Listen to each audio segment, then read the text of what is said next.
Señores, lindo día. Gracias por la compañía. Los mejores bríos queremos compartir con ustedes porque es lunes.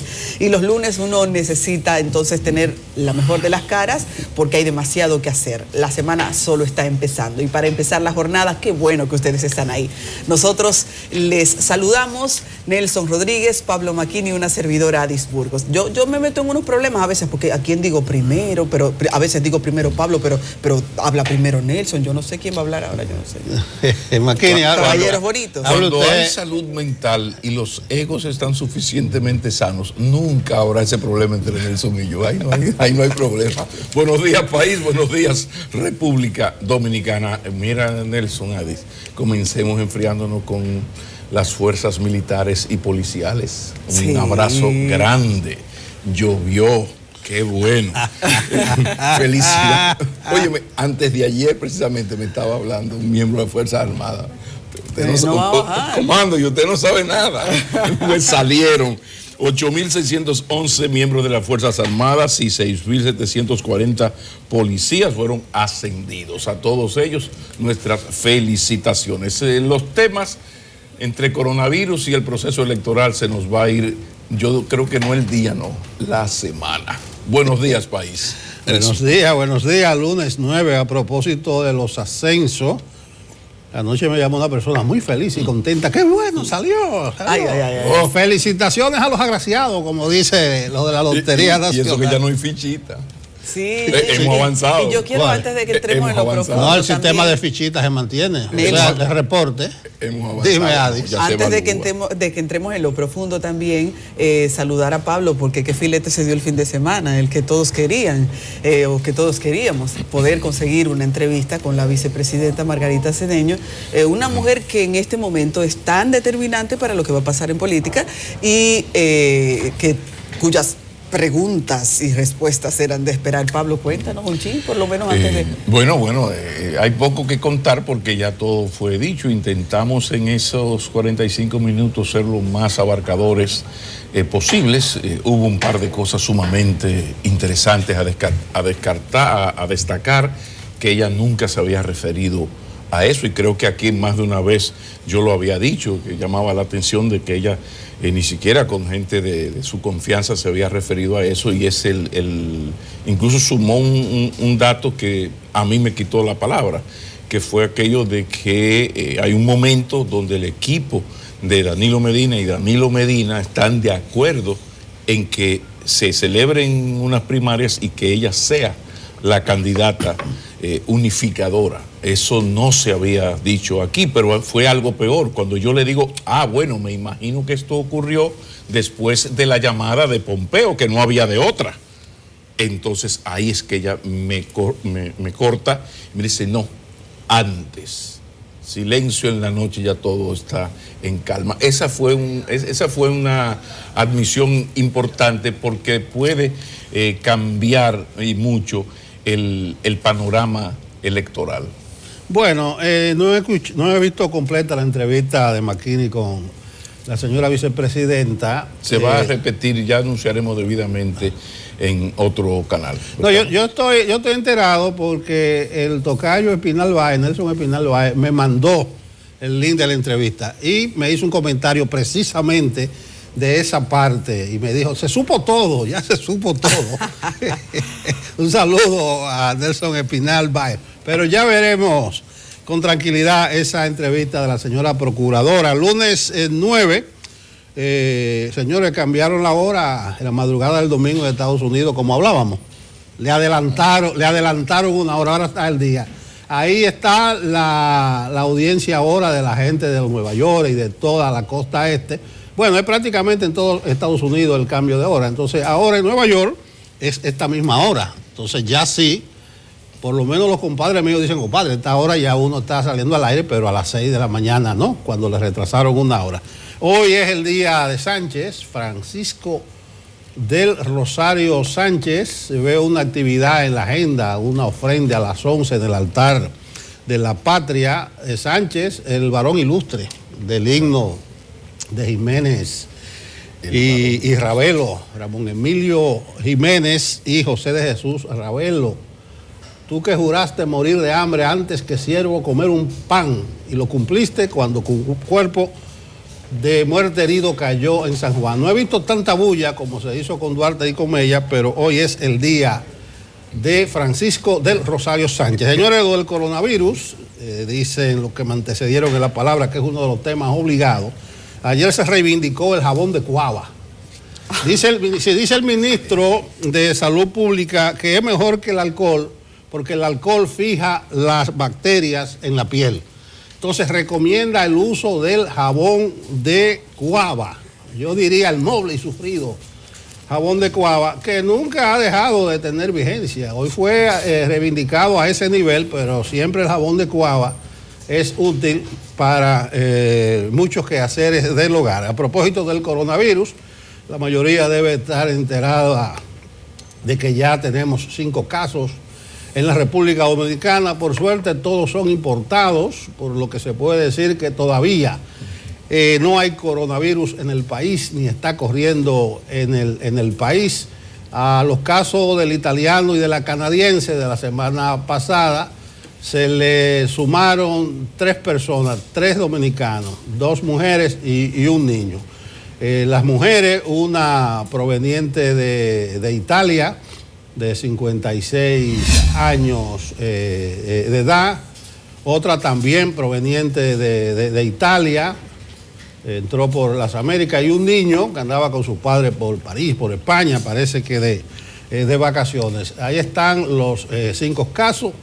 El asunto en el mundo sigue causando pavor. A propósito de Italia, aislaron una región completa en el norte, con prácticamente la 1/4 parte de la población, unos 15 millones de habitantes. Está aislada totalmente por decreto oficial. El sábado, señores, hay una situación muy peculiar allí, porque se filtró el decreto que declaraba esa cuarentena, ese aislamiento.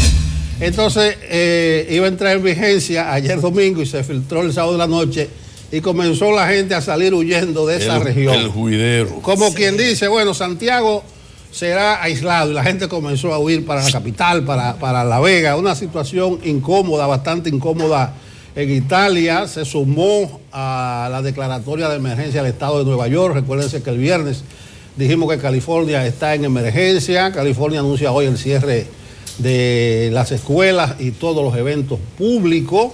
Entonces hay una situación bastante delicada con esto del coronavirus.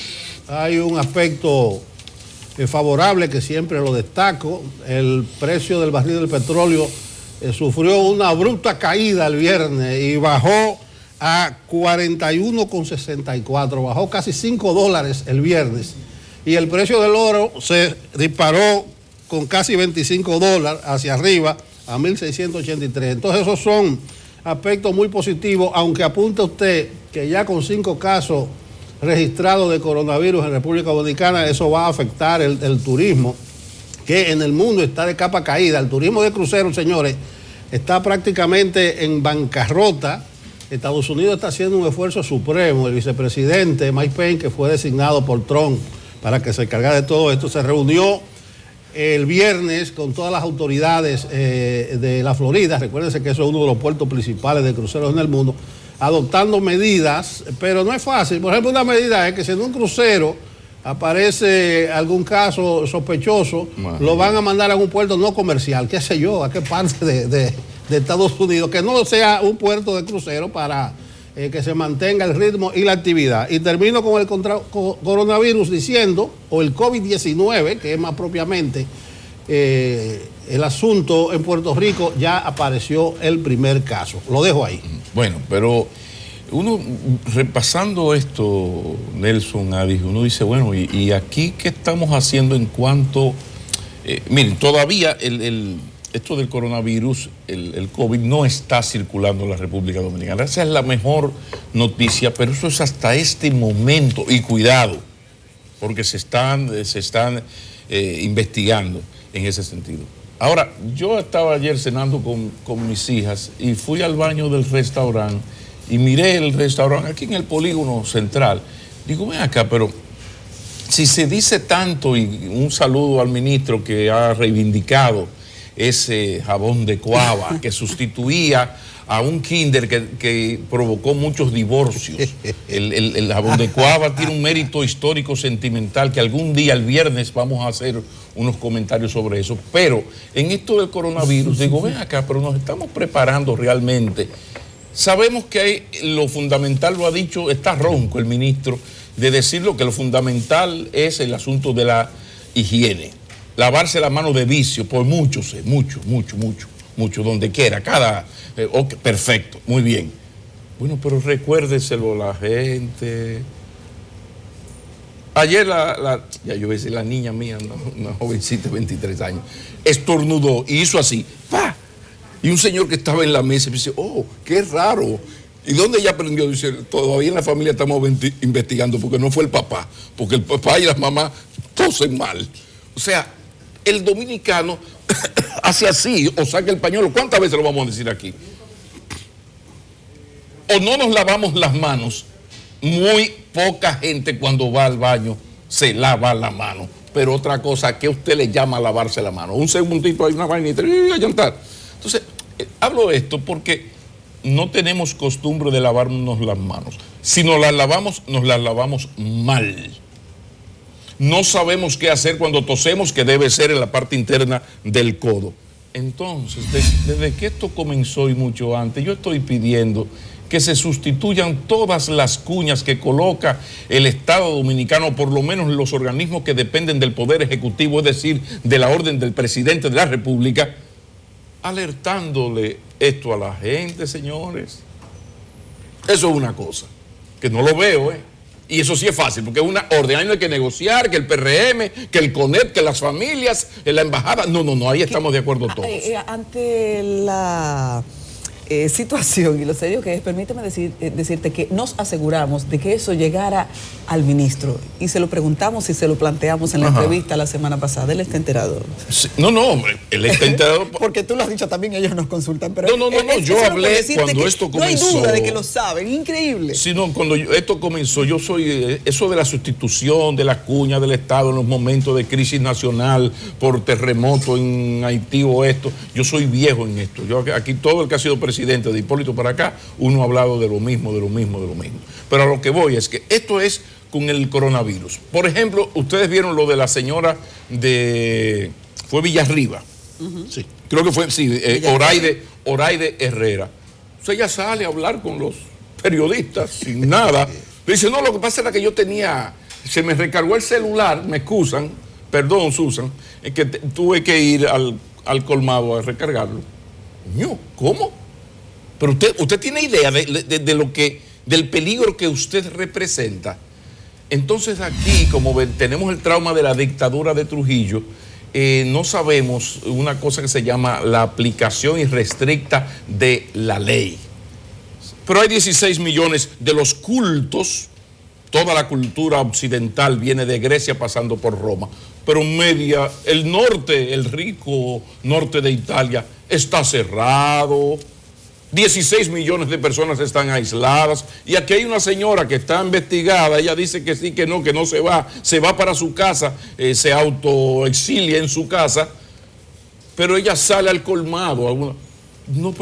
O sea, ¿qué nos va a pasar a nosotros? Porque solo es asunto de tiempo, salvo que la Virgencita de la Altagracia meta su mano, de que el coronavirus circule en el país. Solo es asunto de tiempo. Otra interrupción. Usted puede, porque usted es de las Águilas, pero qué carajo. El ministro de Salud advirtió a los medios de comunicación, a los cuales pertenecen los periodistas que le entrevistaron ayer, es que por favor hablen con los periodistas, porque ella dio hasta una rueda de prensa, vamos a llamarle así. Entonces el ministro de Educación hizo la advertencia en una comparecencia pública que tuvo ayer a las 5, que a los periodistas que mantengan la distancia prudente, no sé a cuántos metros es.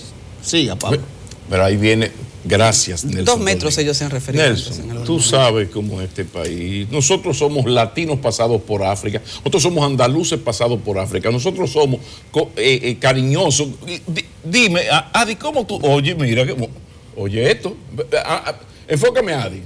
Mira como que somos, si no le pegamos 3 besos, dime, usted muy bonito, pero señor Marquini, esta mal confianza y esta cosa, no, lo de mi amor, o sea, esa cercanía, eso es de nosotros. Entonces, si hay un problema como el que tenemos, esa alerta no es el ministro con 15 periodistas que cubren la fuente, la canción de amor. No, es que estamos en una situación seria, señores. Esto no es un chiste. Y no es que nadie lo esté tomando como un chiste, pero uno está preocupado porque lo de que no circule en el país, iba diciendo, salvo que Tatica, la de Higüey, Virgencita de la Altagracia, nos meta la mano, es solamente un asunto de tiempo, pero no dejen, y qué bueno, Isidoro Santana ya llegó. Sí. Qué bueno que don Isidoro Santana, economista del número donde hubiese un economista, es nuestro entrevistado para que nos explique de las repercusiones que puede tener en la economía este asunto si toca el turismo. Ustedes se imaginan con la falta de autoridad que tenemos, donde las autoridades no son capaces de evitar que 2 jipetas circulen sin placa en el polígono central. ¿A quién usted le va a decir que no debe hacer tal o cual cosa? Para colmo, una terrible campaña electoral donde el ganar no es lo importante, es lo único que importa. Si yo tengo que difamar, la patria puede esperar, el país que se embrome con J. Esa es nuestra historia política. Entonces vamos a ver qué vamos a hacer, porque esto es muy serio. Y aquí estamos jugando con el coronavirus. Y si faltaba poco, estamos jugando con la credibilidad del árbitro. Porque usted ve que estamos en lo mismo. Meten el Consejo Económico y Social. Cuando usted ve la foto, yo hasta la traje, no sé si la pusieron por ahí, usted ve la foto, en primera plana está el presidente del CONEP y el vocero vicepresidente ejecutivo del CONEP. Pero son personas que desde el primer momento la oposición cuestiona por un asunto de cercanía a una de las partes. Entonces tú agarras y te ponen los que van a acompañar. ¿Dónde están los acompañantes? Entonces te ponen el CONEP, que es el hijo chiquito, la Ángel, que es la hija chiquita del CONEP. Óyeme, con tantas entidades, te ponen, la Ángel es la hija chiquita del CONEP. Ahí está. Lo del episcopado me parece muy bien. Y CODUE, ahí están católicos y evangélicos. Aquí hay que tomar en cuenta siempre a la parte religiosa. En primer lugar, los primeros que deberían estar ahí son los muchachos, porque todo esto está ocurriendo no solo por la Virgencita de la Altagracia, sino por esos muchachos, esos locos bajitos, como diría Serrat. Pero ahí está Educa, que también tiene que ver con el CONEP. Dice, pero ¿qué nos está pasando? O sea, aquí Luis Abinader, Leonel Fernández, Danilo Medina, Gonzalo Castillo no se pueden meter en un cuarto, en una oficina y ponerse de acuerdo que cada uno plantee 1 o 2 personalidades y vamos sumando y vamos a ver en cuáles 2 personalidades están de acuerdo. ¿Qué sé yo? Don Negro Veras, venga, don Negro, usted va a coordinar esta vaina. Pero usted ve pasar el tiempo y como que no, nada. Hoy es lunes, el domingo hay elecciones, no hay procurador electoral. La Junta no es capaz todavía, a pesar de lo que ocurrió, de que usted le mande un video con muestra de que están haciendo algo incorrecto y tomar represalias, porque ¿qué hace tú en rueda de prensa? Decir que Leonel Fernández, Gonzalo Castillo, Leonel Fernández acaba de anunciar sus vallas. Sí, pero cuando yo vengo para acá, oigo en las emisoras una cuña de Gonzalo. Y estamos en campaña. Ahora, ¿qué le va a pasar a Leonel Fernández si hizo eso y se puede demostrar? ¿Y qué le va a pasar a Gonzalo Castillo si hizo eso y se puede demostrar? Entonces comencé hablando del coronavirus, del COVID-19. Estoy terminando con la situación político-electoral, que no se le tiene confianza a la Junta y aún después de lo que ocurrió, no hemos tomado, y quedan 5 días en verdad, aún no hemos tomado las medidas para recuperar qué hacer de alguna manera. Por ejemplo, somos una vil colonia. Para colmo lo estamos practicando. La OEA es la que nos está resolviendo el asunto. Yo, pero entonces si la OEA es la que está resolviendo el asunto, mándame a buscar al imperialismo yanqui directamente, que doña Robin se siente ahí, y al imperialismo chino, que el embajador Shang también se siente ahí como testigos.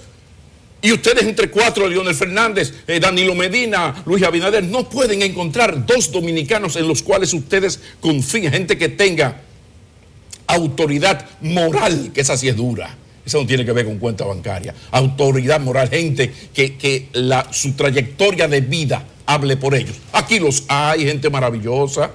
Entonces, el coronavirus ya ustedes ven, y lo de la política que termino diciendo, o más bien preguntando, ¿qué va a ser del país el domingo en la noche o el lunes cuando anuncien ganadores y derrotados? Porque si en este país usted pierde por 1.200.000 votos y no admite la derrota, usted pierde en una provincia de 58.000 votantes por 4.000 votos de diferencia, usted no admite su derrota, ¿qué va a hacer en este momento? O sea, ¿quién le va a decir a Vinicito, por ejemplo, mi amigo Vinicito? ¿Quién le va a decir a Vinicito que Faride le ganó? O sea, lo que aquí vamos a escuchar, porque antes tú decías lo que tú querías y te escuchábamos bien, ok, en el 16 vivimos eso. Pero ahora no, ahora hay una desconfianza, que es lo peor, justificada hacia el árbitro. Entonces lo dejamos de ese tamaño, pero la verdad que la situación está para no preocuparse, pero sí para ocuparse y para que cada sector y cada ciudadano haga lo que tenga que hacer. Bueno, de todas maneras, de ese diálogo del Consejo Económico y Social, están saliendo algunas conclusiones que ayudan a la celebración de ese evento del domingo. Aquí subrayábamos el viernes que entre PLD y PRM sumaron en el 2016 el 97% de los sufragios, 62 por un lado y 35 por el otro, PLD y PRM y aliados. Entonces el viernes hubo un par de conclusiones de una comisión de acompañamiento de la Junta. Yo me río. Sí, esta fue la que cité ahora. Sí. Bueno, eso están participando, pero son una gente que van a acompañar a la Junta. Y yo me reí mucho y llamé a Héctor Guzmán, del PRD, uno de los vicepresidentes del PRD, que hizo una bonita intervención, vigorosa intervención, de que de ahí debía salir una declaración general y además advirtiendo sobre esas comisiones de acompañamiento y de notables. Yo le decía, Héctor, debiste mencionar a Masluta, porque él dijo que sufrió en carne propia esa situación en el 86. Sí, una cosa es que los presidentes de estas entidades son los que van a conformar la comisión de seguimiento, es decir, el presidente del CONET, de Participación Ciudadana, de Manifiesto Ciudadano, de ANGE, del Episcopado y de CODUE, los jóvenes de la Plaza de la Bandera, la Mesa del Diálogo y Educa, los presidentes de esas instituciones. Bueno, ahí está, le llaman comisión de acompañamiento, pero es una comisión de notables de la sociedad, y en el 86 fue esa comisión que declaró ganador a Balaguer. Había 87.000 votos observados en un sobre, y la diferencia entre esos votos observados y lo que declaraban ganador a Balaguer era superior, pero la comisión de notables dijo, no, que no se cuenten esos votos observados, que obviamente pudo darle el triunfo a Jacobo Masluta. Entonces esas comisiones de notables son de triste recordación, pero en aras de la desconfianza, de todo eso que se ha mencionado, hay que apoyar esa comisión, como hay que apoyar también el diálogo que se está llevando en la Ucamaima.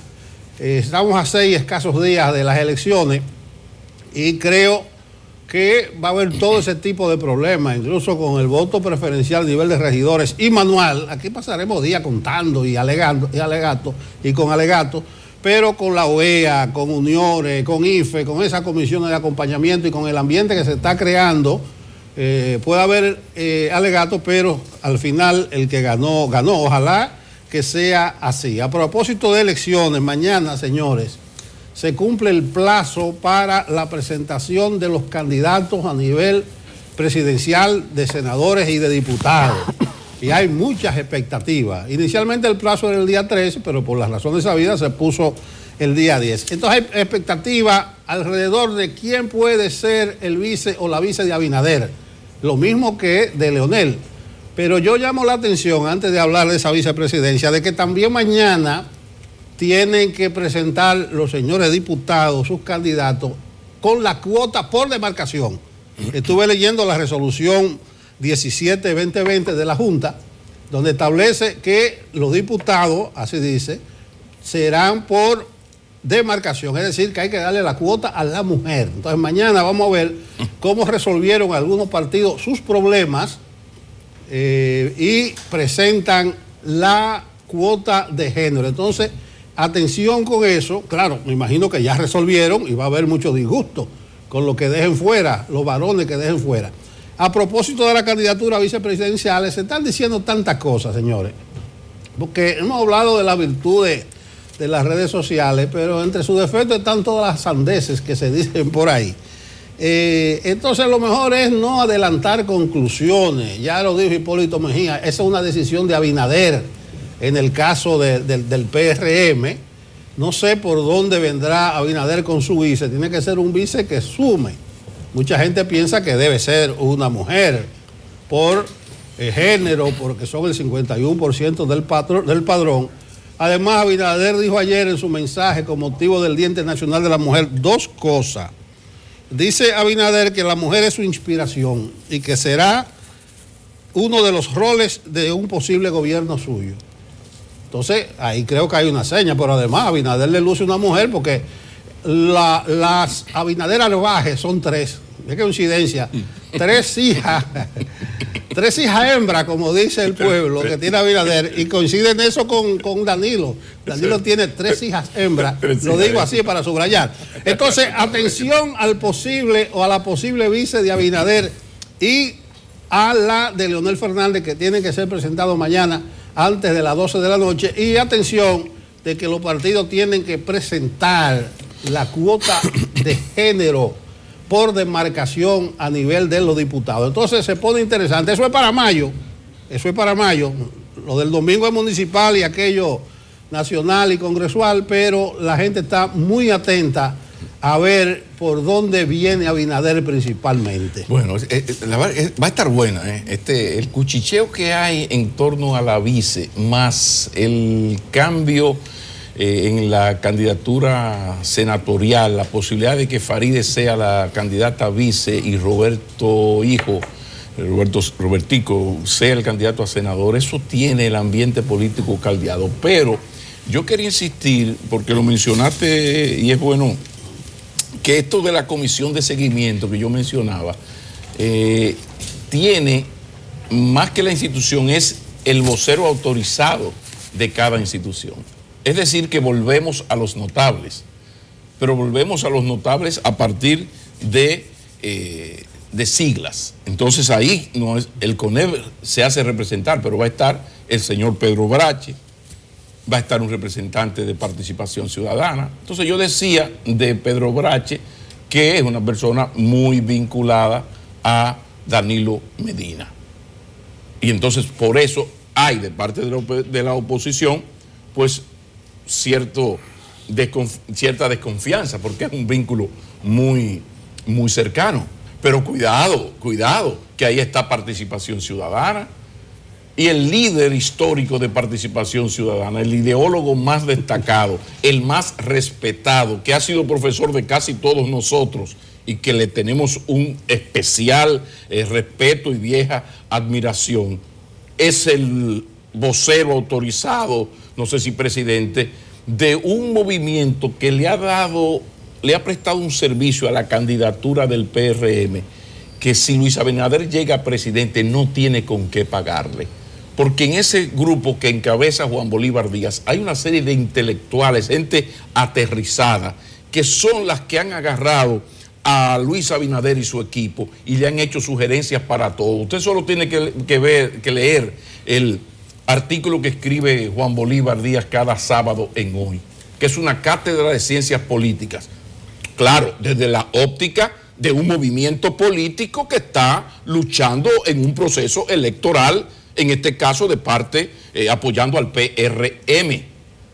Entonces uno aprende mucho porque uno siempre ha tenido esa deferencia porque se la ha ganado y por eso lo estoy mencionando a Juan Bolívar Díaz, pero ahí hay una serie de gente destacadísima. Entonces, bueno, pero la influencia de participación de Juan Bolívar en participación ciudadana no es mucha, es parecida como la de Manuel Estrella y Felito García y Albanelli y Nelson Rodríguez en CDN, o sea, no es mucha, porque son la gente que ha hecho crecer y que ha dedicado su vida a todo eso y que tiene todos los méritos acumulados. Entonces tenemos el CONEC que ya dije, en llave full de una parte. La otra institución, la persona más reconocida, usted dice pasta dental, usted piensa en una pasta dental, ¿verdad? Exactamente. Acero, usted piensa en una industria del acero aquí. Entonces, usted dice participación ciudadana y le viene un nombre. Quizás además de Pancho Álvarez, pero le viene sobre todo un nombre. Entonces, en un momento de tanta crisis, además, ¿qué hace Ángel ahí? Si Ángel es el sobrino que el CONET va formando para cuando se llega a los 40 pueda ser presidente del CONET. Es una especie de training. Entonces, estamos buscando notables y tú me pones Ángel ahí, en un momento que la democracia está al borde del abismo y alguien diciéndole da un paso al frente. Porque estamos en las municipales, pero espérense las presidenciales, que ya el presupuesto va por los 100.000 millones de pesos. Entonces, ¿qué es lo que está pasando? No queríamos el asunto de los notables. Entonces, no ponemos notables, sino que ponemos los presidentes de instituciones que sustituyen a los notables. Ve qué vaina. Nadie me menciona si es la OEA la que está haciendo la auditoría forense de la Junta Central Electoral. Le entregamos eso a la OEA.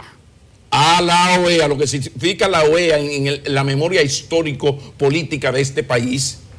Pues si ya entramos con el imperialismo y la cosa, manden a buscar a doña Robin, que doña Robin ponga al delegado político de la embajada y haga lo mismo el embajador Shan, que pongan los embajados políticos, que son los que manejan el asunto, ahí de observadores. Lo cierto es que uno no acaba de entender, porque estamos jugando con fuego en dos temas fundamentales. Me encantaría que alguien entonces nos ayude a ver en el mejor de los escenarios económicos qué puede significar para República Dominicana ese juego con fuego. Así que para eso hemos invitado al ex ministro de Economía, Isidoro Santana, que bien lo puede explicar luego de esta pausa. Continuamos aquí en Enfoque Matinal desde CDN para ustedes y recibimos con muchísimo placer personal y profesional a Isidoro Santana, economista de los del número, también ex ministro de Economía. Mis respetos, señor. Bienvenido. Bien, y placer para mí estar con ustedes esta mañana. Un placer para mí. Yo saludo desde allá, Isidoro. Sí. Pero no lo perdone. En estos Isidoro. Tiempos de coronavirus. Nelson, éntrale de una vez. Mire, Isidoro, vamos a dividir el asunto en dos. Situación político-electoral y su impacto en la economía. Pero ahora hay que ponerle el coronavirus y su impacto en la economía. Valóranos esos dos escenarios.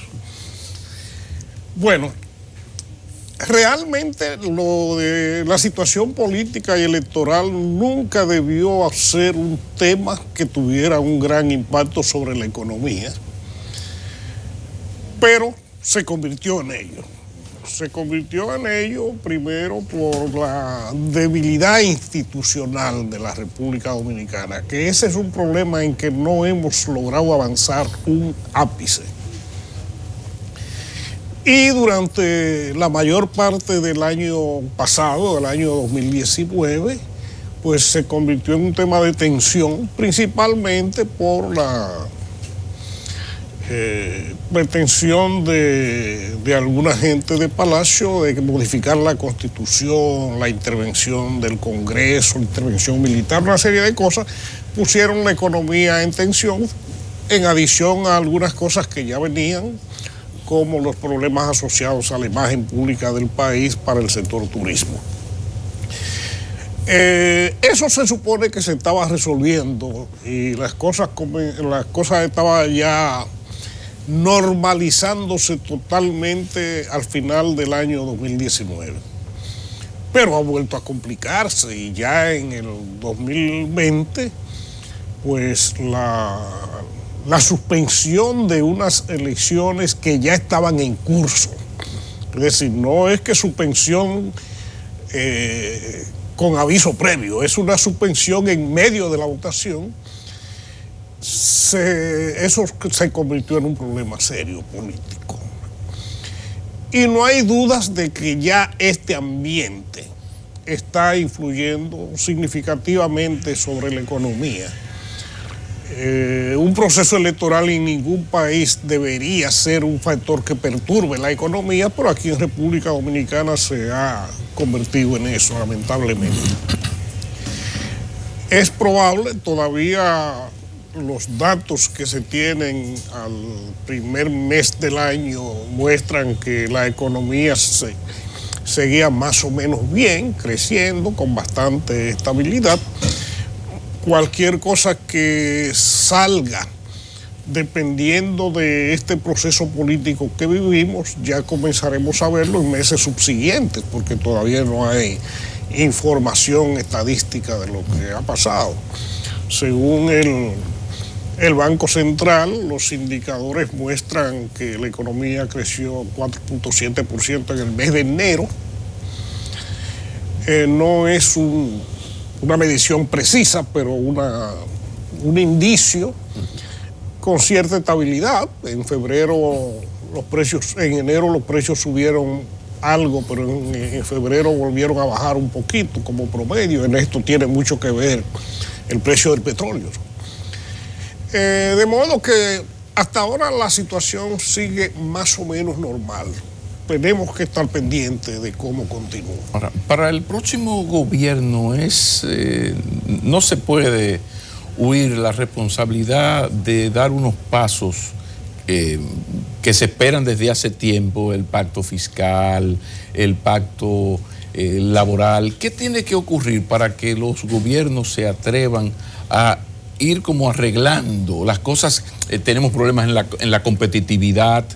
Tenemos el problema con el pacto fiscal, el pacto laboral, lo de la seguridad social se logró, pero todo este tipo de cosas no es ya imprescindible enfrentarlo. Incluso el director de Flaxo, Ogando, advierte que el panorama para el próximo gobierno es sumamente lo puse yo, es adverso.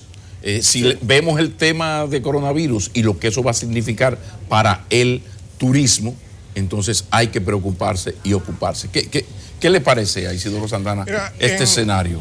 En República Dominicana no hay cultura, no hay tradición de discutir en medio de un proceso electoral las cuestiones de fondo, de discutir, por ejemplo, temas fiscales, que sí es un tema crucial de discusión en sociedades ya más avanzadas. Porque, claro está, el votante, entre las primeras cosas que toma en cuenta cuando va a votar, es qué propone el candidato en términos de ingresos y de gastos públicos, en materia de impuestos, en materia de gastos en determinados servicios, en determinada infraestructura. Aquí siempre es más fácil hablar de cuestiones presupuestarias porque los candidatos siempre viven prometiendo que van a dar más en seguridad social, que van a elevar sueldos, que van a construir tal infraestructura y estas cosas, pero nunca se discute de dónde va a salir el dinero para ello. Huyen de esa pregunta y si se la hace, sí, no la responden. No hay dudas de que sea cual sea el que gane las elecciones, pues tendrá que afrontar varias cosas en términos fiscales. Lo mejor, como está previsto en la Estrategia Nacional de Desarrollo, que sea mediante un pacto social. Claro está, normalmente los impuestos no es un tema que se resuelva por consenso de la sociedad, porque impuesto es impuesto, ¿no? El nombre lo dice. Sí. Pero si se puede llegar a un entendido general, por lo menos sobre los principios que deben guiar la política de impuestos, ojalá que así fuera. Va a necesitar más dinero, primero porque va a heredar un déficit presupuestario. Debería, no necesariamente hay coincidencia de todo el mundo con ello, pero debería tratar de resolver eso del déficit. Pero independiente... Soporta el déficit, que se mantenga 2, 3 años. El ritmito que llevamos desde hace años, se soporta. La economía lo soporta. Todo depende de factores que no controlamos nosotros. Todo depende de que haya capitales en el mundo en abundancia como hay ahora y que estén ávidos de encontrar un rendimiento que no encuentran en sus países de origen. Por ejemplo, ahora mismo, en la mayoría de los países del mundo, las tasas de rendimiento de los capitales está bajísima. Y si ellos encuentran un país que le pague mucho más rendimiento, pues si confían en él, y hasta ahora no había mayores preocupaciones para confiar en la República Dominicana, pues siguen llegando. Y mientras sigan llegando, pues el gobierno puede gastar tomando capitales, ¿no? Pero obviamente... el endeudarse para pagar deuda. Sí, porque cada año el gobierno tiene que buscar en el mercado de capitales no solo lo que necesita para cubrir el déficit, sino también lo que necesita para cubrir la brecha que se abre con los pagos de deudas anteriores. Isidoro, el día pasado el Banco Central dijo algo muy evidente, que la República Dominicana está en mejores condiciones que todas las economías emergentes de la región para enfrentar cualquier eventualidad a nivel internacional. Incluso con la publicación ahora del informe de enero, 4.7 crecimiento de la economía, dice el Banco Central que es muestra de, cito, los fuertes fundamentos macroeconómicos de la economía dominicana. Mencionábamos el petróleo a 41 y tanto, cuando en el presupuesto está casi a 60. Mencioné temprano el oro, con una alza histórica de los últimos 7 años. Incluso los reportes de enero indican que el oro fue uno de los que aportó más en materia de exportaciones al país. Y en enero las remesas crecieron también, según las cifras de las autoridades. Entonces, te pregunto, ¿todo eso significa un colchón, incluyendo la tasa de cambio, que si bien se desliza un poco, el Banco Central ha dicho que ha inyectado más de 860 millones y que tiene un gran clavo ahí de cerca de 10.000 millones en reservas de divisa? Entonces, creo que estamos forrados, ¿cómo que se dice? Blindados. Bueno, blindados no estamos, pero no hay duda de que entre los países de América Latina, el problema es el punto de referencia, y es que los países de América Latina están muy mal. Entre los países de América Latina, la República Dominicana es uno de los que está en mejores condiciones para resistir los embates de un panorama adverso, porque el que tiene una economía que sigue creciendo y el que mantiene cierta estabilidad, y el que ha mantenido por un largo tiempo una gran estabilidad política, que era lo que no tenían la mayoría de los países de América Latina, pues está mejor preparado. ¿Y en qué aspectos no deben de cuidarse las autoridades? Porque aparentemente, te señalé como 5 variables, ¿dónde no pueden descuidarse? Mira, yo creo que hay unas cosas a las que la gente no le presta la debida atención, que es a la satisfacción de la sociedad con los frutos del progreso económico. Unas cosas a las que yo creo que hay que prestar la debida atención de las autoridades es al sentir de la gente y a procurar un progreso más integrado, más inclusivo. Y eso solo se logra en la medida en que se desarrollan los sectores productivos capaces de generar empleo formal y bien remunerado. Eso es algo en lo que la economía dominicana ha fallado hasta hoy. Es un tema básicamente de políticas macroeconómicas, porque la verdad es que los sectores de alto crecimiento casi siempre son sectores que aportan, no son competitivos, aportan poco en términos de desarrollo productivo, desarrollo tecnológico, y además generan más empleo informal o empleo de baja calidad que otras cosas. Eso es algo que hay que mirar, por lo menos con miras al mediano y largo plazo. En la coyuntura, ¿qué cosas hay que cuidar? Bueno, evitar que la inflación se desborde. Y hasta ahora no hay ninguna amenaza de eso, sino todo lo contrario. Pero hay elementos que sí llaman la atención, ya los mencionaste. O sea, hay un asunto que tiene que ver con los salarios y el otro con el trabajo, el empleo informal. Y así no hay pollo que llegue a gallo. La insatisfacción a la que te refieres tiene que ver mucho con eso. La inseguridad que da el trabajo informal, los efectos que tiene eso en la economía, pero también el pago, cuando se buscan los niveles salariales, la República Dominicana, a pesar de ser todos esos lauros del que más crece, que nos la estamos comiendo, no se corresponde con los salarios. Ahí está entonces el pacto fiscal. Pero resulta que el pacto fiscal estará muy presente porque hay que escuchar los sectores, el CONEP y la plutocracia. Ahora, ¿no existe el peligro de que ese pacto fiscal que se va a hacer se haga entonces con unos cambios y unos impuestos que se le carguen ese en lo fundamental al sector que no tiene CONEP ni tiene gran poder, que es la bendita clase media, el famoso club de los pendejos? ¿Qué temor hay de que cuando se logra hacer el pacto fiscal, como el poder económico tiene que estar presente y tiene sus sindicatos, a la hora de la verdad esto se quede presionando a la clase media que no tiene forma de combatir? A ver. Mira, un problema que tenemos en República Dominicana y que tenemos en América Latina, más marcadamente en unos países que en otros, pero acá muy marcadamente, es que nadie quiere que le hablen de impuestos, básicamente porque no confía en las instituciones, no confía en el Estado. Es decir, la gente piensa que 100 pesos están mejor en su propia mano que en manos del Estado, porque piensa que el Estado lo va a gastar más mal. Pero hay una serie de cosas que tiene que resolverla el Estado, y para eso necesita dinero. Eso de que haya resistencia a aumentar los impuestos en una sociedad en que necesariamente hay que aumentarlos,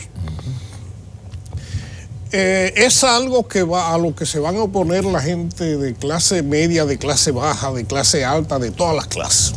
Eso es así. Pero como no hay lucha de intereses, el más débil sufre más. Sí, no hay duda. Lo de arriba sin un truqueo, claro, revisión de sesiones, ese tipo de cosas. Casi todos estamos de acuerdo en que también hay que tratar de hacer que sea cualquier reforma que se vaya a hacer, que sea más progresiva. Es decir, hay que entender que hemos venido patrocinando un crecimiento demasiado desigual. Explícanos, por favor, qué son las diferencias entre impuestos regresivos y progresivos, que muchos de los amigos quizás no lo tienen claro, y perdón. Mira, todos los impuestos afectan a casi todo el mundo, pero hay algunos que afectan más el ingreso de la gente más rica, que esos son los progresivos, y hay otros que recaen más sobre la gente más pobre, que normalmente eso es lo que llamamos regresivo, porque tienen un impacto al revés en la distribución del ingreso. De todas maneras, una cosa en la que sí estamos de acuerdo los que conocemos de los asuntos fiscales es que el sistema fiscal puede ser progresivo aunque los impuestos sean regresivos.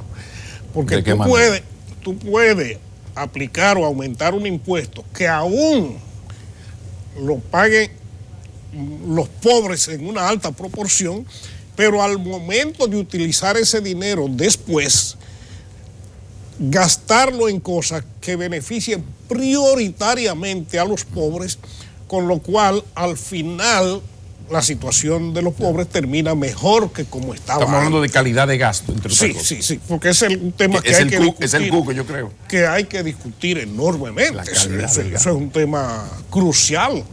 Incluso para devolver en la sociedad la confianza en nuestro país, en las instituciones. Bueno, esto está caliente. Con su permiso, vamos a una breve pausa y continuamos esta conversación con el economista Isidoro Santana. Ya regresamos. Proseguimos en esta conversación con Isidoro Santana, ex ministro de Economía. Isidoro, dijiste hace un rato que un proceso electoral no tiene por qué impactar en la economía en cualquier parte del mundo, pero también hiciste el paréntesis de que República Dominicana es así. Entonces me pregunto que también los procesos electorales, y más cuando son nacionales, como los de mayo, debieran servir para que la ciudadanía conozca qué le proponen sus candidatos. Sí. Hasta ahora yo conozco el programa de Abinader, el luengo programa de Abinader, son como 190 páginas. Gonzalo no ha presentado todavía su programa, pero aquí no se prestigia ni se privilegia el programa.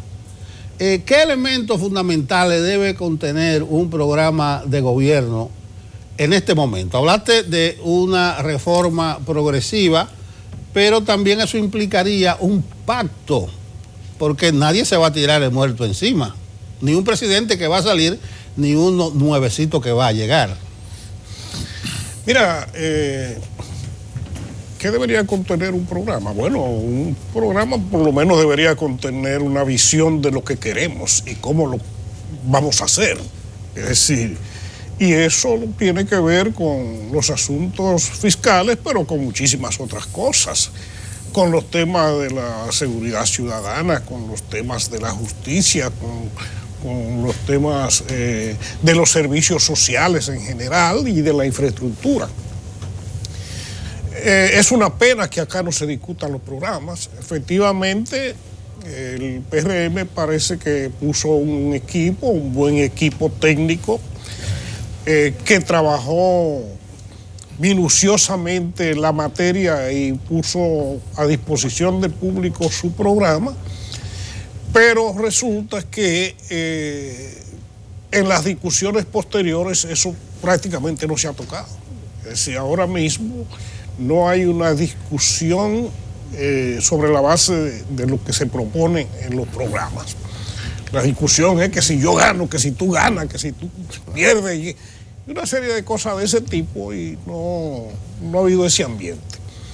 Ahora, no hay dudas de que inmediatamente pasen a las elecciones habrá que plantearse seriamente cómo vamos a hacer.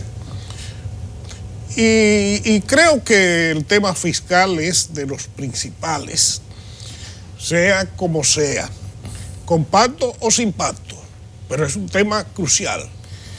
Y es porque no necesariamente resolviendo el déficit fiscal y parando el endeudamiento, que es un tema de preocupación de mucha gente, no necesariamente con eso ya tenemos la solución a los problemas, porque hay muchas otras cosas que hay que hacer.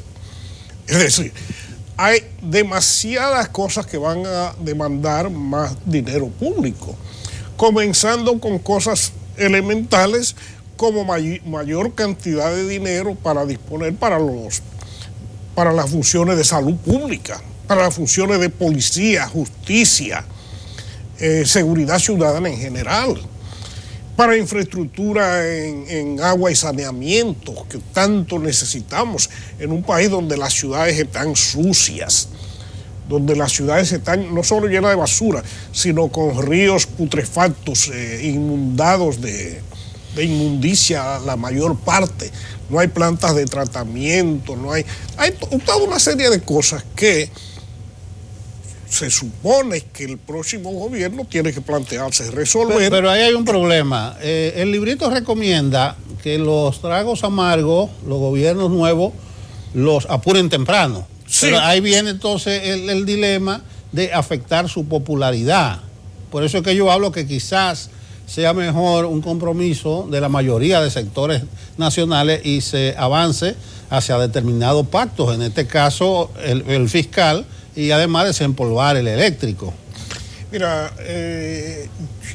lo ideal es que en República Dominicana hubiera un gran acuerdo político y social para resolver el tema fiscal. Ojalá que lo hubiera. Yo no soy muy optimista sobre eso, porque ya yo he participado en demasiadas discusiones que involucran a mucha gente en temas fiscales, lo mismo que en el tema eléctrico, pero el fiscal es más pesado, ¿no? Y la verdad es que en ese aspecto, como la vocación de ceder en pro de determinados acuerdos es muy baja.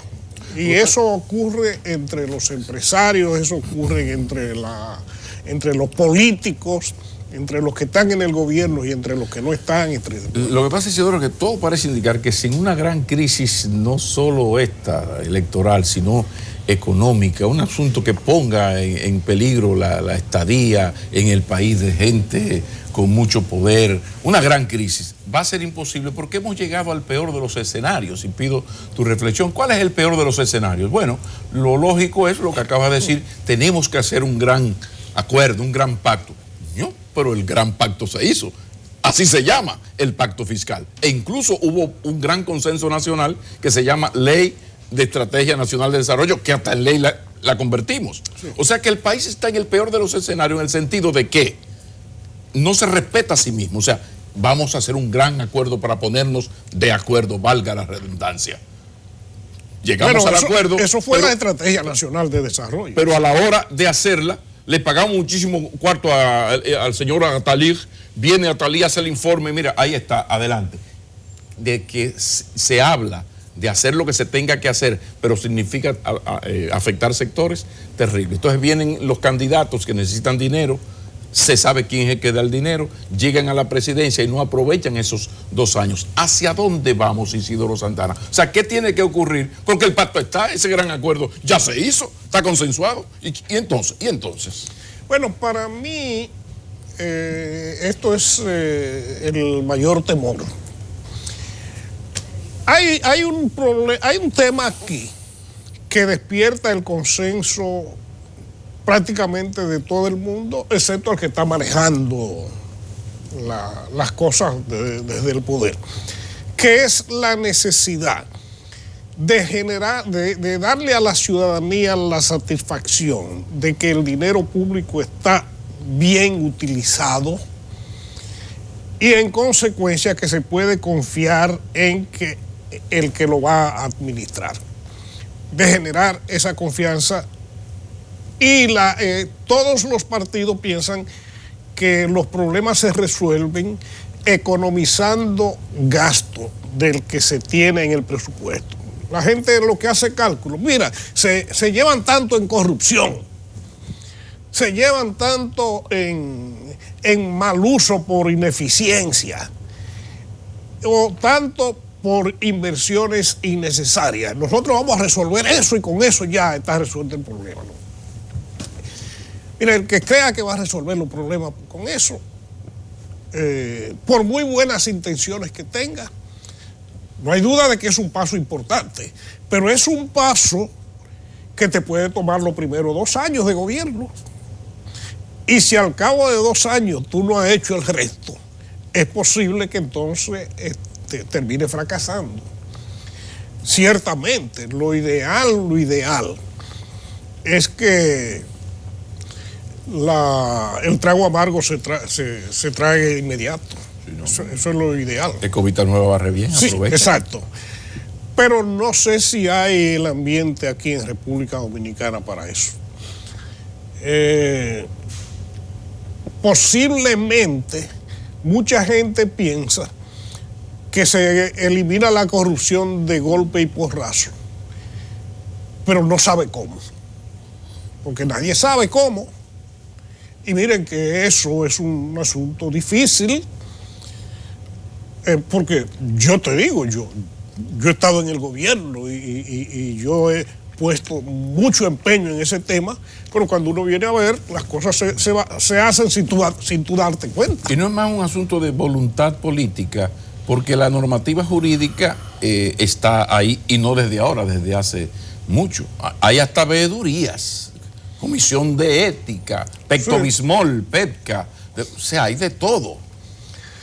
Mira, sí, para mí tenemos un problema, porque en República Dominicana tenemos uno de los mejores aparatos jurídicos contra la corrupción. Es una estructura normativa del carajo. Yo hace un tiempo era miembro o participaba representando a Participación Ciudadana en Transparencia Internacional. Y cuando se discutían temas como la ley de acceso a la información pública, veía representantes de países como Suecia, por ejemplo, vamos a poner un caso que pensamos.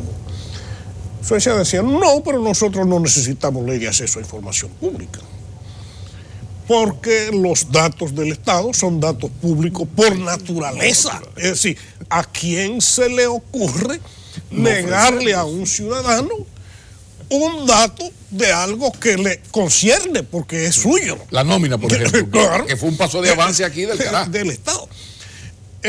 Y así infinidad de países ni siquiera tenían leyes de cosas que ya nosotros teníamos legisladas. Es decir, aquí tenemos leyes para todas esas cosas. Lamentablemente, y esa es una conclusión que ya a esta edad yo he llegado, que aquí pocas cosas se resuelven con leyes, porque aquí aprobamos las leyes y la gente sigue actuando como si no existiera. Es como yo no me di cuenta. Sí, esa falta de institucionalidad a nosotros nos mata. Tremendo punto el asunto del andamiaje jurídico que existe en República Dominicana, y más en materia anticorrupción.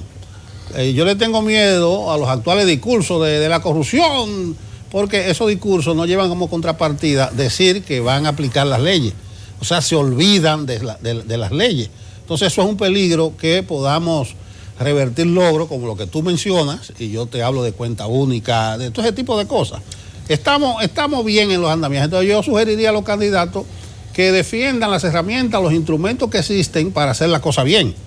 Entonces voy a seguir en el tema de la economía. El entorno internacional, Isidoro, cuando llegó esto del coronavirus, estaba atenuándose la guerra comercial entre China y Estados Unidos, estaban como por arribar a unos acuerdos. Eso ha pasado a un segundo plano. Nosotros vimos que nos están afectando las exportaciones a China. Incluso vi una empresa que tenía unos acuerdos que lo disolvió, lo anuló, porque no puede exportar a China en este momento.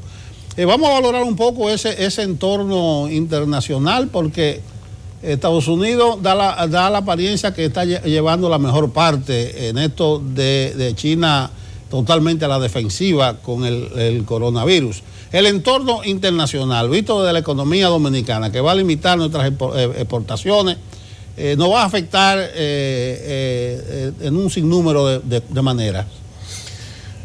Mira, voy a comenzar por esto último. Si Estados Unidos, como parece ser, no la sociedad norteamericana, pero sí su gobierno, entiende que lo que hace daño a China le conviene a Estados Unidos, entonces no hay duda de que lleva la mejor parte. Pero cuidado, que puede ser que lo que hace daño a China lo daña a los dos y nos daña a todos. En este momento el problema del coronavirus no es un problema de China, es un problema del mundo. Y no hay duda de que nos va a afectar en la economía, bastante. Hace un rato hablábamos de que República Dominicana está mejor preparado que otros países para enfrentarlo, pensando en la fortaleza de sus indicadores económicos. Pero hay otra cosa que tenemos que tomar en cuenta. República Dominicana es más dependiente de sus relaciones internacionales, relaciones de la gente, que la mayoría de los países de América Latina, está más expuesto a sus vínculos. Primero tenemos una población residente en el exterior grandísima que va y viene, y tenemos un sector turismo donde también estamos recibiendo, ese es nuestro principal negocio, estamos recibiendo visitantes masivamente cada día. Y eso hace que ese contacto permanente con el exterior nos expone probablemente más que la mayoría de los países de América Latina al problema de la propagación del mal. Y eso también lo hace más vulnerable en términos económicos. Por ejemplo, ¿cuáles son los sectores en este momento de la economía que más se están viendo afectados por el pánico que genera el coronavirus? Son el transporte aéreo, el transporte de cruceros, los eventos, y eso nos toca a nosotros. Nos va a tocar de manera irremediable porque ese es nuestro gran negocio en términos macroeconómicos. También está afectando la actividad industrial. No hay duda de que el foco de la enfermedad se originó en una ciudad industrial china y una ciudad que tiene una importancia en las cadenas de valor globales porque suministra muchísimos productos que sirven como insumos para la gran industria mundial. Y eso está afectando la economía de muchísimos países en adición. Y la actividad incluso alimenticia puede verse afectada si la gente comienza a temer al tipo de alimentos, de dónde viene, o todo ese tipo de cosas. Pero el escenario está ahí. Somos una economía sumamente dependiente. Si aquí tú sumas los 7,000 millones de dólares de las remesas, más los millones del turismo, ahí está la estabilidad de la divisa, entre otras cosas. Pero dependemos mucho del petróleo, que ahora anda muy bien, pero dependemos. Dependemos mucho de la economía norteamericana, mucho, demasiado, que gracias a Dios también anda muy bien. Entonces, los factores actuales van bien, pero la economía es sumamente dependiente. Y ahora lo del coronavirus, somos una economía de servicio. ¿Qué es lo que más se afecta en una situación como esta? Bueno, todo lo que es servicio. ¿Quién va para un restaurante? Y es fácil. Entonces, ¿qué no se está haciendo que se puede hacer? Ante ese escenario, Stott Biela, ¿qué podemos hacer? Por favor. Mira, el fenómeno es lo suficientemente nuevo como para que no tengamos todavía definidos cuáles son los mejores mecanismos de actuación. Yo entiendo que las autoridades de salud pública hasta ahora le han dado buen tratamiento al tema. Es decir, han mantenido informada a la población, tratando de evitar que se generalice un pánico colectivo, pero le están dando tratamiento y se han generado centros de aislamiento para poner en cuarentena a los que se sospecha que lo tienen. Yo no sé si pueden hacer mucho más que eso hasta ahora. Hay países, bueno, China tiene su propio sistema económico, su sistema político. China aisló ciudades enteras e inmovilizó millones de habitantes. En sociedades democráticas eso es mucho más difícil. Eso es mucho más difícil. Solo hay que mirar hacia Villarriba. Bueno, pero oye, en definitiva tenemos que prepararnos porque nos va a impactar. Todavía la cosa está comenzando. Depende también mucho de otra cosa, que es la celeridad con que se le encuentre un remedio. Bien sea el grave problema, o una vacuna. Es una bola corriendo, claro, y nadie puede atraparla. Y eso ya no depende de nosotros. Muchísimas gracias, Isidoro. Bueno, pues un placer. El economista Isidoro Santana, ex ministro de Economía, nos ha acompañado y muchísimas gracias. Esclarecedoras palabras del economista Santana. Continuamos en Enfoque Matinal. Continuamos.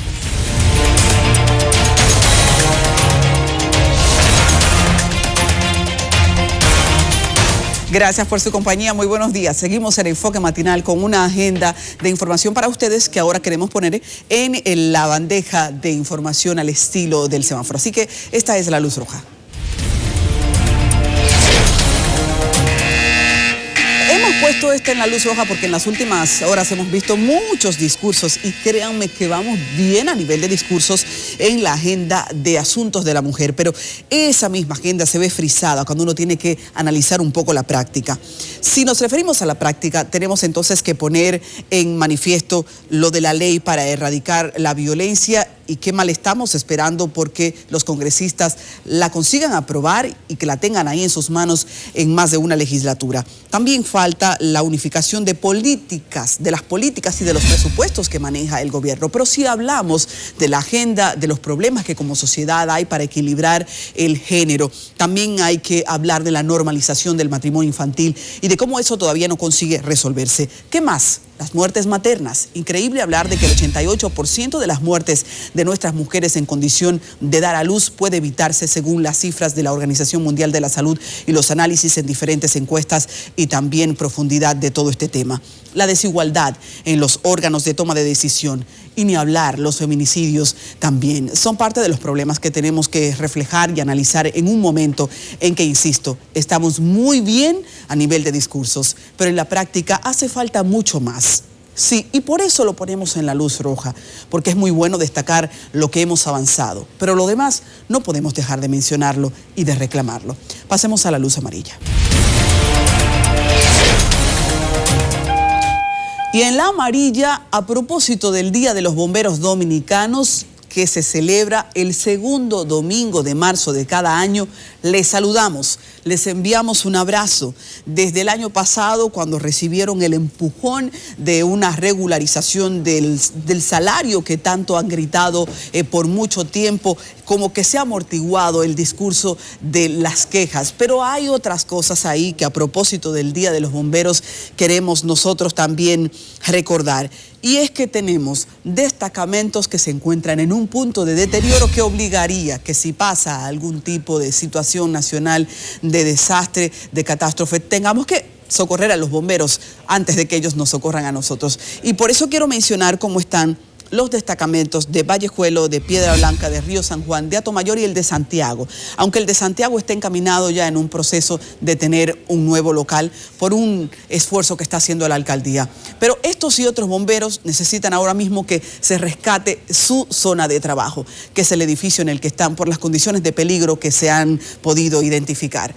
A propósito de eso, les enviamos un saludo. Qué bien lo hacen, independientemente de que no siempre tienen las mejores de las circunstancias, la mejor logística, pero no se han cansado y esto ha obligado a que también les mantengamos en nuestra agenda. Gracias por lo que hacen. Que esa necesidad también sea rescatada rápido. Y pasamos hacia la luz verde.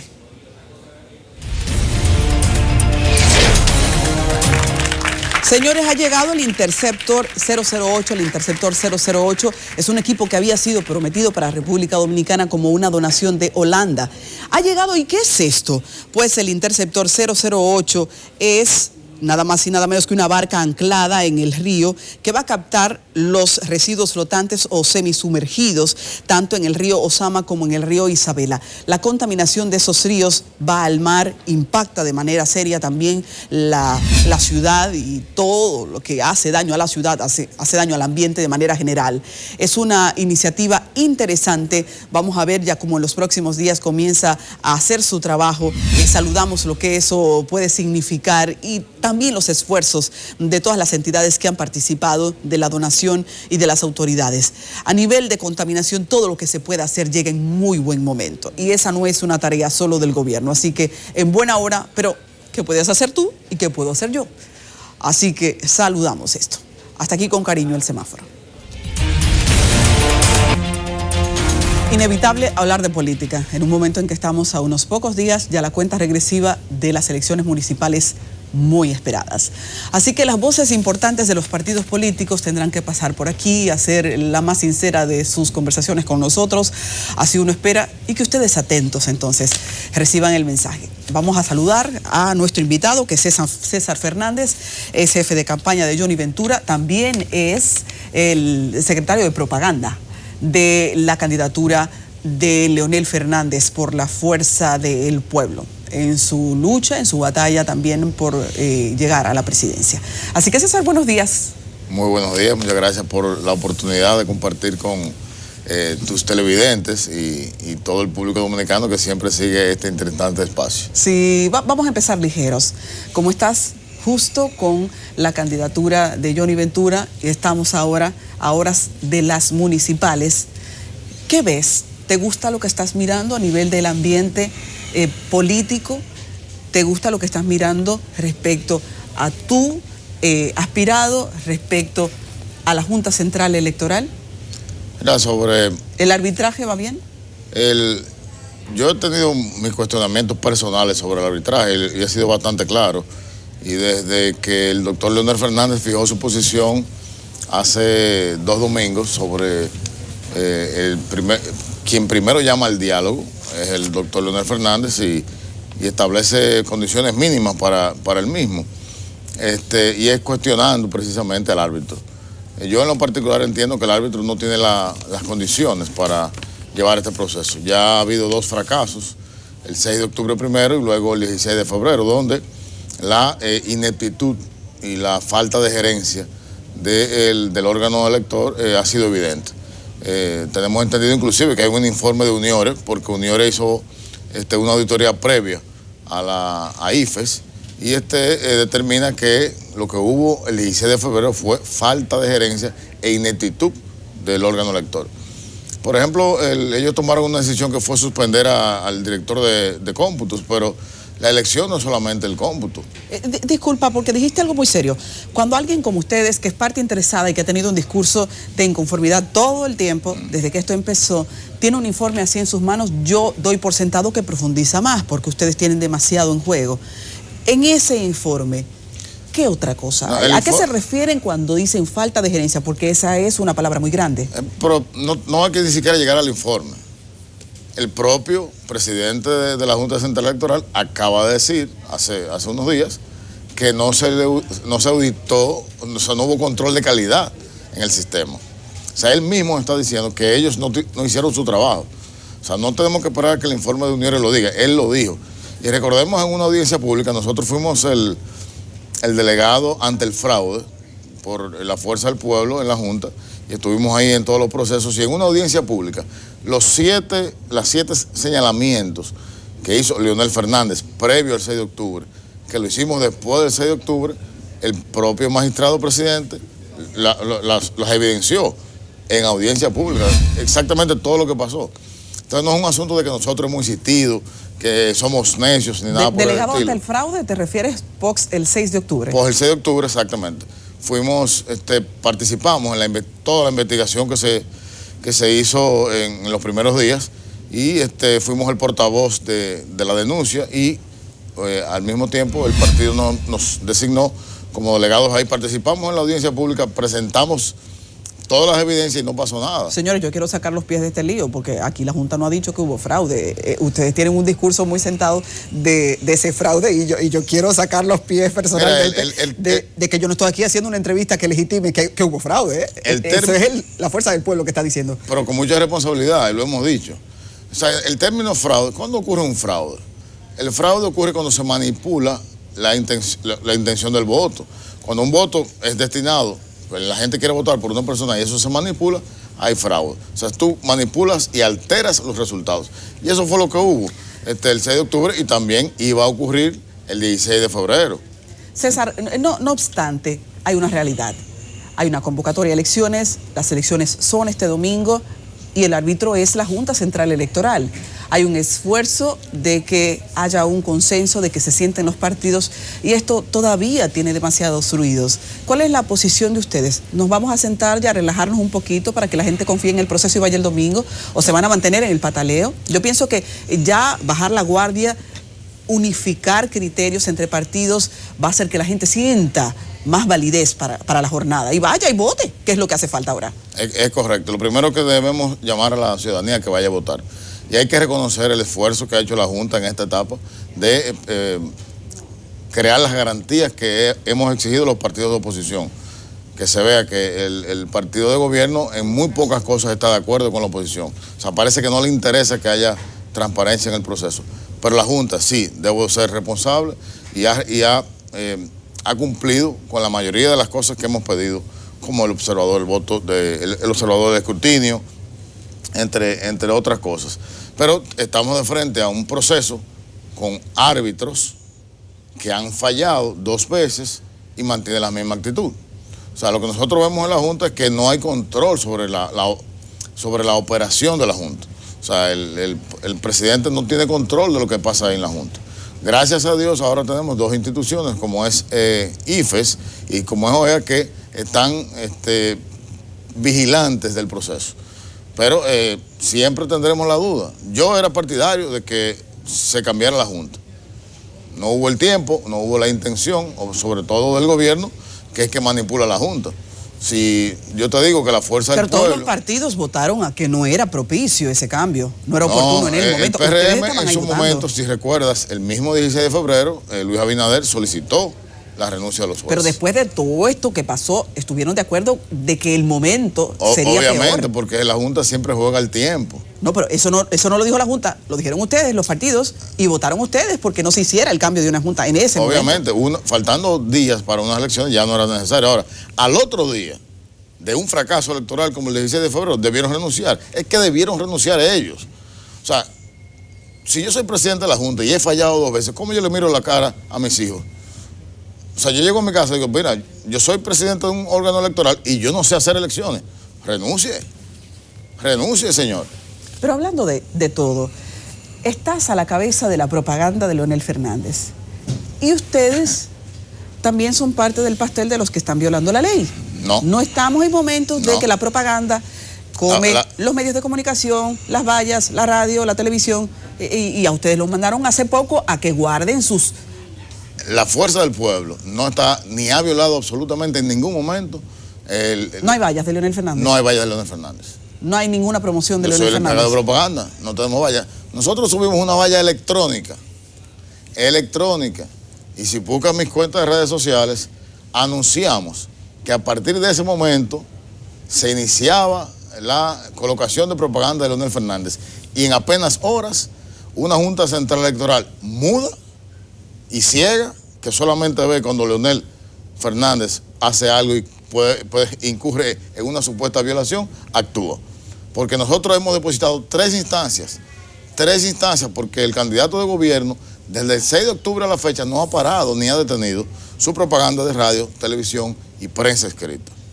Ahora, Leonel Fernández hace un simple anuncio que hicimos nosotros a través de nuestras redes sociales y se colocó una valla electrónica, que sabe que una valla electrónica sencillamente le das a un switch y se apaga, no aparece más. Y salió la resolución prohibiéndolo. Pero ellos están violando sus propias resoluciones, porque se supone que 90 días antes de las elecciones ya está abierta la campaña. Ellos no han resolutado. ¿Por qué? Porque la Junta está al servicio del gobierno, tan sencillo como eso. ¿Y qué piensa, César, de que los demás estén haciendo campaña? Bueno, porque yo he sentado ahí a gente que dice, bueno, si el otro lo hace, yo lo hago. Cuando paren al otro, me paro yo. O sea, ustedes están dispuestos a que esto se llene de propaganda y ustedes se queden guardaditos porque la ley todavía dice, yo no creo que están guardaditos, César, yo no sé, convénceme. No, definitivamente porque la campaña oficial, o sea, lo que es un candidato en campaña que está, por ejemplo, busca Luis Abinader. Luis Abinader está ahora mismo apoyando a sus candidatos municipales. Todavía no ha empezado ha hecho algo con los congresuales, pero no está de lleno. El presidente Fernández, en calidad de presidente de la Fuerza del Pueblo, que es el único que tiene realmente el derecho, porque Gonzalo no es presidente del PLD, Luis no es presidente del PRM, no tienen el derecho de asistir, de acompañar a sus candidatos municipales. Leonel sí lo tiene, y eso es lo único que Leonel ha hecho. Ahora, ante una Junta Central Electoral totalmente parcial, entonces nosotros tendremos que salir, y saldremos porque, como tú muy bien dices, bueno, que nos detengan, pero tenemos que salir a la calle. Y dime algo, ¿cuáles son tus expectativas de todo lo que se pueda concluir en la mesa del diálogo? El CES ha estado reuniéndose, nosotros tenemos todos los ojos puestos sobre ustedes y esa mesa para saber si lo que sale de ahí será respetado, si lo que sale de ahí tendrá plazos para que genere sus efectos. ¿Cómo lo ves?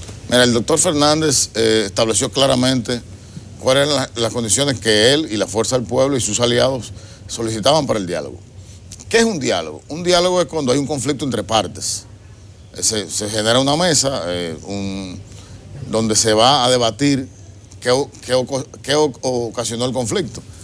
¿Cuál es el conflicto que estamos hablando? Un conflicto electoral. ¿La Junta está en el diálogo? No está la Junta. Son 27 partidos. ¿Cuántos partidos hay en el diálogo? 2. Entonces no es un diálogo. El órgano que está arbitrando el diálogo, ¿tiene las facultades? No la tiene. Entonces ese diálogo es totalmente ilegítimo. Totalmente ilegítimo. O sea, el problema electoral, bueno, que venga la Junta. Inclusive el presidente Fernández no objeta a los miembros del Consejo Económico, nunca se ha objetado. Inclusive él mismo dijo, bueno, vamos a hacerlo en la Pucamaima. ¿Quieren la Pucamaima? Ahora, seleccionemos otra aula, otro espacio que no sea el del Consejo Económico y vamos a dialogar. Eso es lo que se está pidiendo, pero de ahí no va a salir nada que obedezca realmente a una participación democrática, lo entendemos así. Escucharlos a ustedes da una retroalimentación pesimista. ¿Qué esperan del próximo domingo? Mira, el próximo domingo queremos que la ciudadanía vaya a votar. Nosotros estamos convocando y llamando a la gente a votar y que estemos atentos. Que estemos atentos a la trampa, que estemos atentos a los malos vicios que el gobierno quiere imponer en las elecciones, comprando voluntades y haciendo todo tipo de fechoría electoral. Debemos estar atentos a eso. Y hablemos del candidato de la Fuerza del Pueblo por el distrito, Johnny Ventura. Estás a la cabeza de toda su estructura ahora preelectoral. Cuéntanos cómo están los números. ¿Qué pinta él en el pastel ahora de la búsqueda del poder? El 6 de octubre... En su demarcación. El 6 de octubre dio un giro a la política nacional cuando Leonel Fernández obtuvo 1 millón de votos a nivel nacional. De ese 1 millón de votos hay casi sobre los 200.000 votos en el Distrito Nacional, que le permitió a Leonel Fernández y ahora a la Fuerza del Pueblo ganar en las 3 circunscripciones por encima del 65%.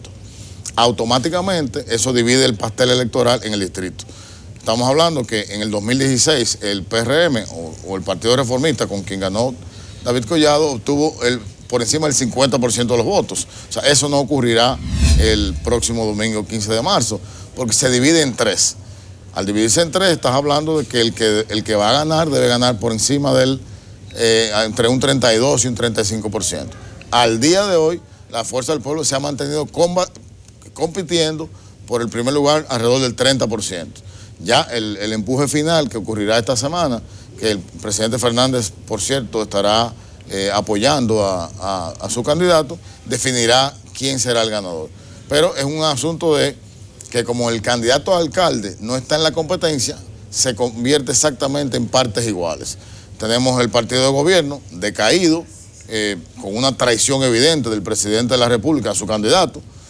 Es obvio, no hemos visto al presidente acompañando a su candidato en ninguna actividad.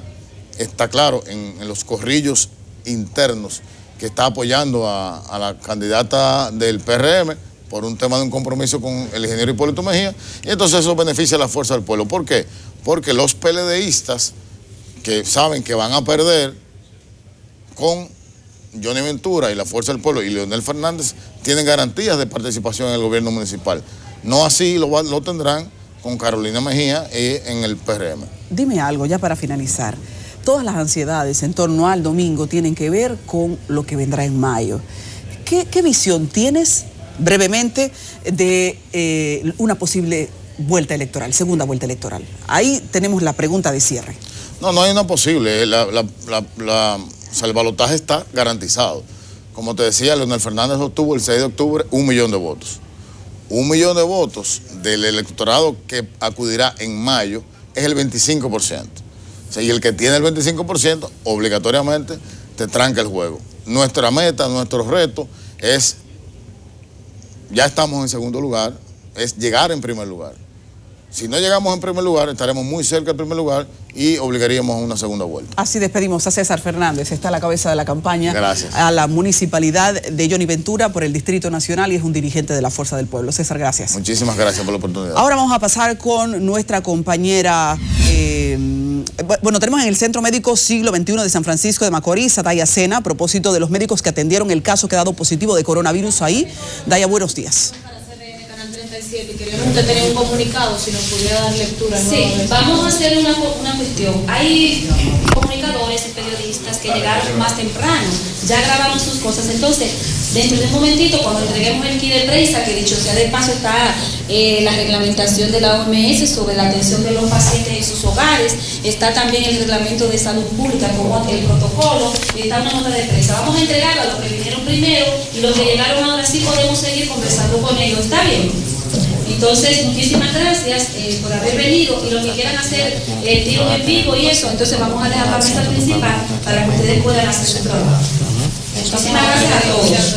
Sí, vamos a continuar acá con el doctor Mena, para los que no tienen todavía la información. Déjame hacer una observación, Odilia, antes de que se vaya. Un momento. Odilia, permíteme hacer un comentario. Aunque hay un comunicado de prensa, hay algunas cosas a las que uno le presentan algún tipo de preocupación, y es a la estigmatización de las personas.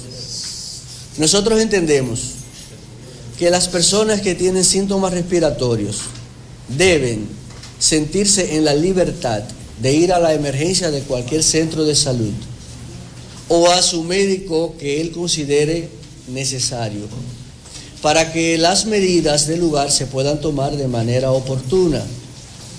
En lo personal pienso que se puede dar un fenómeno que, con el miedo a que te marquen personas afectadas de un proceso viral, que en este caso coincida con un coronavirus, se puede quedar en su casa, no acudir por el temor.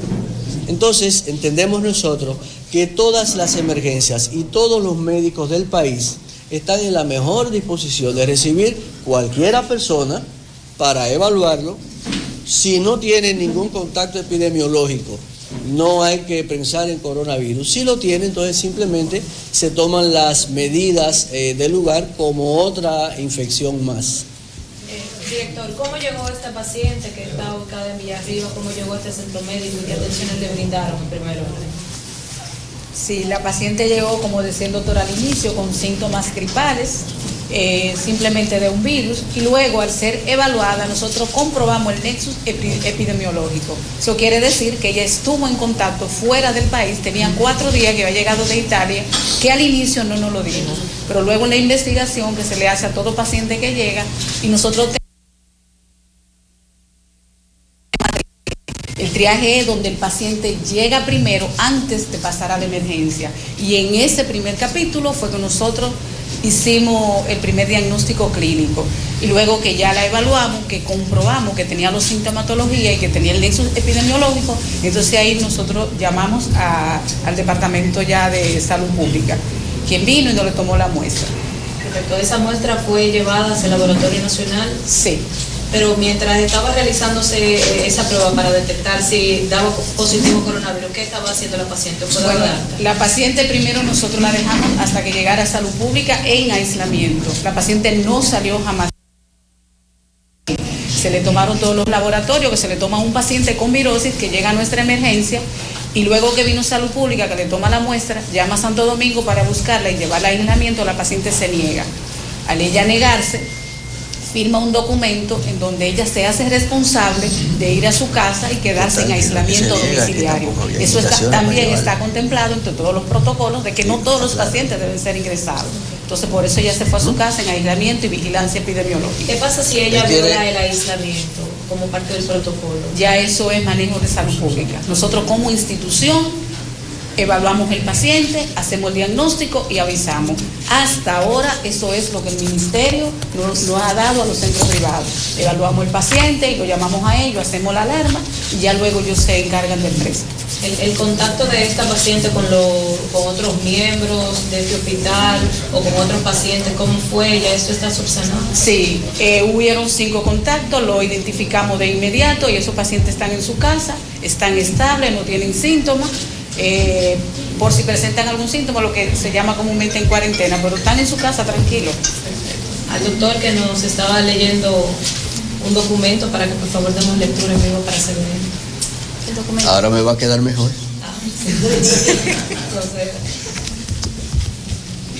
Ese.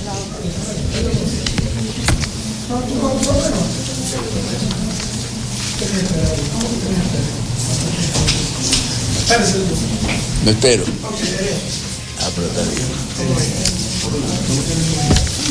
A pesar que dicen que las segundas versiones no son mejores que las primeras.